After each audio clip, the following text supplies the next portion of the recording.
So in this video, I am going to take these mason jars. They've just kind of been sitting in my craft room. They kind of look like they're screaming for help, so I thought they needed some help. I'm just going to try to refresh them a little bit.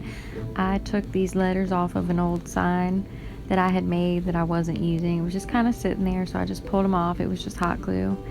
And I am going to paint these jars, add some ribbon and jute string, and then throw these letters on, add some flowers, and make myself a centerpiece. So I'm just going to jump in with some white acrylic paint and paint over the gray. When I do the mason jar centerpieces, I don't always keep the lids, but I'm going to go ahead and keep this and paint it with some black chalk paint.